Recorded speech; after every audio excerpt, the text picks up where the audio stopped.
നമസ്കാരം. ലോക്സഭാ തെരഞ്ഞെടുപ്പ് കഴിഞ്ഞതു മുതൽ ബി.ജെ.പിക്ക് സമയമത്ര ശരിയല്ല.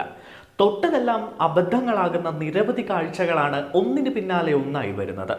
ലോക്സഭാ ഇലക്ഷനിലെ തകർച്ചയ്ക്ക് ശേഷം ഒന്ന് കരകയറാൻ ശ്രമിക്കുന്ന ബി.ജെ.പിയെ വീണ്ടും തളർത്തുന്ന സംഭവങ്ങളാണ് നടക്കുന്നത്. കോടികൾ ചിലവഴിച്ച് കൊട്ടിഘോഷിച്ച് പണി കഴിപ്പിച്ച രാമക്ഷേത്രത്തിലെ ചോർച്ചയാണ് ഇപ്പോൾ ബി.ജെ.പിക്ക് തലവേദനയായിരിക്കുന്നത്. ഭഗവാൻ ശ്രീരാമന്റെ മുഴുവൻ അവകാശവും ബി.ജെ.പിക്കാണ് എന്ന രീതിയിലായിരുന്നു രാമക്ഷേത്രത്തെ ബി.ജെ.പി അവതരിപ്പിച്ചത്. എന്നാൽ തെരഞ്ഞെടുപ്പിൽ രാമക്ഷേത്രം വേണ്ടത്ര ഗുണം ചെയ്തില്ല.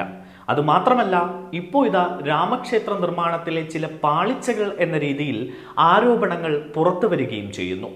ചുരുക്കത്തിൽ പറഞ്ഞാൽ രാമൻ പോലും ബി.ജെ.പിയെ കൈവിട്ടു എന്നാണ് പ്രതിപക്ഷം പറയുന്നത്.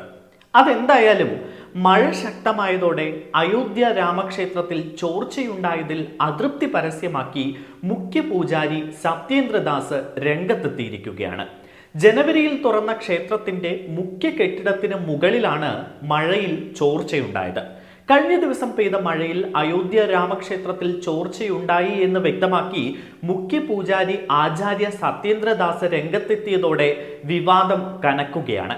ദേശീയ വാർത്താ ഏജൻസിയോടാണ് മുഖ്യ പൂജാരി ആചാര്യ സത്യേന്ദ്രദാസ് ചോർച്ചയെക്കുറിച്ച് വെളിപ്പെടുത്തിയത്. വെള്ളം ഒഴുകിപ്പോകാൻ കൃത്യമായ സംവിധാനമില്ല എന്നും വലിയ മഴ പെയ്താൽ ദർശനം ബുദ്ധിമുട്ടാകുമെന്നും അദ്ദേഹം പറഞ്ഞു. എന്നാൽ ഇതിനു പിന്നാലെ അയോധ്യ ക്ഷേത്ര നിർമ്മാണ കമ്മിറ്റി ചെയർമാൻ നിബ്രേന്ദ്ര മിശ്ര പ്രതികരണവുമായി രംഗത്തെത്തി. ചോർച്ച പ്രതീക്ഷിച്ചതാണ് എന്നും ഗുരുമണ്ഡപം തുറസായ സ്ഥലത്താണ് എന്നതാണ് ഇതിന് കാരണമെന്നുമാണ് അദ്ദേഹം പറയുന്നത്. നിർമ്മാണം പൂർത്തിയാകുമ്പോൾ പ്രശ്നം പരിഹരിക്കുമെന്നും ഇദ്ദേഹം വ്യക്തമാക്കി. അയോധ്യയിൽ എത്തിയ ശേഷമാണ് അദ്ദേഹം പ്രതികരിച്ചത്. ഒന്നാം നിലയിലാണ് ചോർച്ച കണ്ടത് എന്നും ഒന്നാം നിലയുടെ നിർമ്മാണം പുരോഗമിക്കുകയാണ് എന്നും നിർമ്മാണത്തിലോ ഡിസൈനിലോ ഒരു പ്രശ്നവുമില്ല എന്നുമാണ് അദ്ദേഹം പറയുന്നത്. അതേസമയം അയോധ്യ രാമക്ഷേത്രത്തിലെ ചോർച്ചയിൽ വിമർശനവുമായി കോൺഗ്രസ് രംഗത്തെത്തിയിട്ടുണ്ട്. ബി.ജെ.പി അയോധ്യ അഴിമതിയുടെ ഹബ്ബാക്കി മാറ്റിയെന്നാണ് UP-PCC അധ്യക്ഷൻ അജയ് റായ് പറഞ്ഞത്. മുഖ്യ പൂജാരിയുടെ വെളിപ്പെടുത്തൽ എല്ലാം വ്യക്തമാക്കുന്നുവെന്നും അജയ് റായ് പറഞ്ഞു.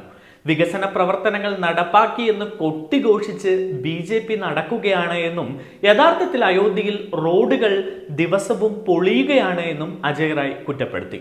നേരത്തെ അയോധ്യ റെയിൽവേ സ്റ്റേഷന്റെ ചുറ്റുമതിൽ മഴയിൽ തകർന്നിരുന്ന കാര്യവും PCC അധ്യക്ഷൻ ചൂണ്ടിക്കാട്ടിയിട്ടുണ്ട്.